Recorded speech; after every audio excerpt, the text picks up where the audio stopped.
Hello anh em, dùng mấy con 98 này tốn suýt kinh khủng. Chẳng hạn như mấy con 96 này, mấy con 60 hay là 68 này chỉ cần mua 2 pack là đủ. Dùng mấy con 98, 96, 98, 100 là phải tới 3 pack. 3 pack. à, Hôm nay là mình đã loop 100 con Gatron này, loop vào phim luôn. Để sau test cho anh em nghe xem nó khác gì so với stock hôm trước, đúng không? Hôm trước mình có sau test stock của nó mà. Phim thì mình sử dụng phim PE 0.3 mm. Mình dùng dày như vậy lý do là vì cái con Gatron này, cái housing của nó không có được khít như hôm trước mình review ấy. Mỡ lúc thì mình dùng 205, mic 105 để cho nó đỡ bị đặc quá. 205 đối với mình thì nó hơi đặc một chút xíu. Và con này mình cần nhẹ, thành ra là mình mix thêm với một nửa, tỷ lệ mix là 1-1, một nửa 105 và một nửa 205. Hôm nay thì mình sử dụng bộ keycap này là bộ keycap GSA, bộ keycap của Aja, mới lấy ngày hôm qua, mới nhận hôm qua. Cái hộp xịn sò phết. Nó là một bộ keycap riêng nhé, nó bán riêng, hãng bán riêng chứ không phải là bộ stock của một cái bàn phím nào cả. Hoặc nó có phải là là stock của bàn phím nào không thì mình cũng chưa biết. Anh em nào có thông tin thì có thể để lại bình luận ở dưới phần bình luận của video giúp mình. Cái bộ này ấy thì nó có một cái dị như này, đấy là ở cái cụm Hanfa này, ba hàng này cả nút mốt luôn thì nó cao bằng ASA và bằng FSA, bằng ASA của ACO, bằng FSA của FL Export. Đây là ba cái hàng này 1 2 3. Hàng R1, R2, R3 thì bằng, nhưng riêng cái hàng R4 thì nó cao hơn hẳn so với R4 của thằng ASA với FSA. Đây mình có nút để cho anh em, mình có nút để so sánh cho anh em luôn. Hình như ở đây mình vẫn còn thì phải.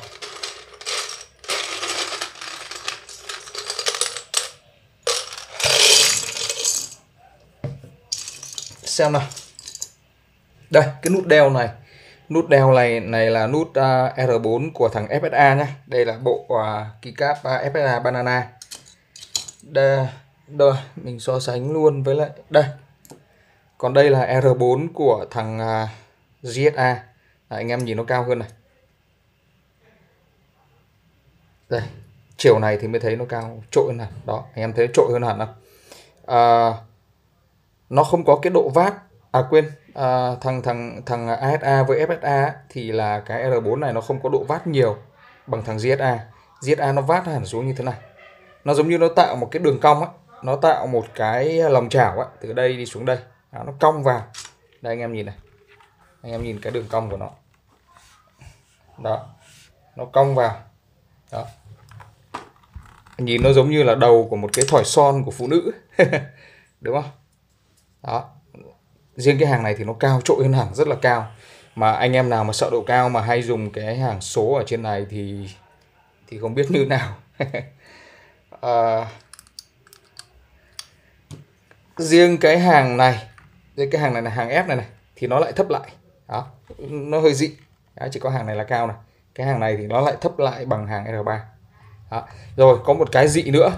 Đấy là cái hàng cuối này thì nó lại thấp hẳn xuống. Thấp hẳn xuống. Nó thấp như DSA luôn. Đây, ở đây mình có lắp mấy phím DSA hình cái cụm around để anh em so sánh. Gần như là nó bằng luôn. Nó bằng luôn đấy. Nó chỉ hơi võng xuống một chút xíu thôi, chứ nó bằng luôn thằng DSA.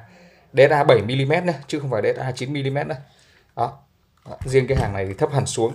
Cái này thì chắc là để cho những người mà sử dụng mấy cái bàn phím mà đẩy cái kickstand lên như thế này. Đó, thì cái cảm giác nó đỡ bị mỏi tay. Có thể là nhà sản xuất người ta tính toán đến cái điều đấy, cho nên là nó hơi dị như vậy. Tuy nhiên là mình thấy cái dị này của nó cũng khá hay. Đó. Cái keycap này thì cái độ mịn của nó là nó nhám nhé, nó có nhám. Tuy nhiên là nhám mịn giống như thằng ASA. Hình như là nó nhám hơn ASA một chút xíu, rất khó để phân biệt. Sờ hai cái thì thấy cái này nhám hơn một chút xíu, nhưng mà nhìn bằng mắt thường ấy, thì chắc là thấy hai cái nó bằng nhau. Và đều ít nhám hơn so với FSA. FSA thì nhám hơn hai thằng này. Đó, FSA nhám hơn cả ASA lẫn GSA. Cái bộ này nó có một cái sự tương đồng với ASA ở cái cảm giác gõ nhiều, trừ cái hàng này nó cao hơn. Đó, cho nên là nếu mà anh em sử dụng nó trên mấy con bàn phím Arco thì chắc là sẽ thấy khá quen thuộc. Ok. Bây giờ sau test đi, không nói nhiều nữa, sau test anh em nghe nhé. Xem là Sweet Gateron Pro Milky Yellow look và phim nó khác gì so với hôm trước stock. Mình sử dụng con này để sau test mà không dùng LG68, lý do là bởi vì sợ anh em sẽ nói là LG68 cái plate của nó là plate đồng và mình cũng full mode con đấy rồi, nên là chắc chắn là nó phải hay rồi. Đúng không? Thì hôm nay mình ok, mình sẽ dùng con này. Con này thì thực ra là mình chẳng mốt gì cả, chưa kịp mốt gì cả. Nhưng mà nếu mà có mốt ấy, thì chắc là mình sẽ chỉ thêm một lớp cao su non ở bên dưới cái cây thôi.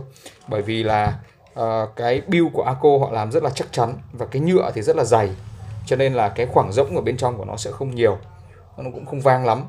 Thành ra là mình sẽ chắc là chỉ cần một lớp phơm đấy là đủ. Mình thì mình cũng không thích PM mode và cũng không thích tắp mode luôn, cho nên là mình sẽ không làm hai cái đấy. Ok, thế bây giờ sau test nhé. Bắt đầu.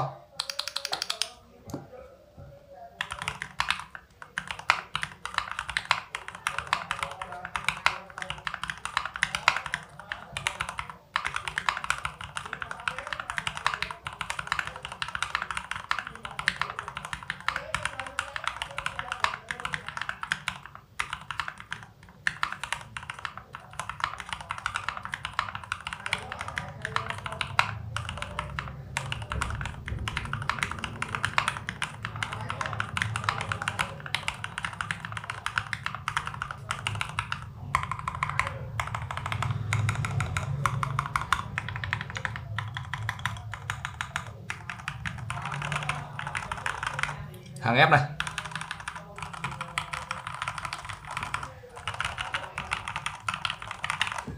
Ok, sao anh em thấy sao? Âm nó đã trầm đục hơn con stock rất nhiều đúng không? Stock của nó thì cái âm nó hơi đanh và hơi gắt, hơi khé. Khi mà anh em lúc con này xong và phim vào thì là cái âm nó sẽ ổn hơn rất nhiều, nó sẽ trầm hơn, đục hơn, nghe nó gọn hơn. Có mấy cái pack này của mình mua được là đúng vào cái đợt mà có preloop, và cái reloop của nó cũng rất là tử tế. Mình bung một con ra, mình khi mà mình bung ra mình xem ấy, thì mình thấy là hai cái cạnh của cái stem đã được loop một lớp khá dày. Thực ra là nếu mà anh em lười ấy thì theo mình là anh em có thể không cần loop luôn, anh em phim luôn vào đây. Nếu mà anh em mua được đúng cái đợt mà nó preloop đó, thì anh em cứ phim luôn cũng được, khỏi loop cũng được nữa. Vì cái lớp mỡ loop của nhà máy đấy mình thấy nó rất ổn. Ok. Nếu mà anh em nào mà đang dùng ASA hoặc là FSA mà muốn thay đổi một chút, thử cái GSA nó như thế nào, thì anh em cứ kiếm một bộ về để xem là nó có gì khác biệt không. Mình thì mình thấy là chỉ trừ cái hàng này nó cao hơn thôi, thì còn lại là cũng không có gì khác biệt cả. Cái độ dày keycap của nó thì cũng bằng ASA luôn, cũng là double shot cũng dày bằng. Đó. Ok. Xin cảm ơn anh em đã xem video và xin hẹn gặp lại anh em ở những video lần sau. Chào tạm biệt anh em.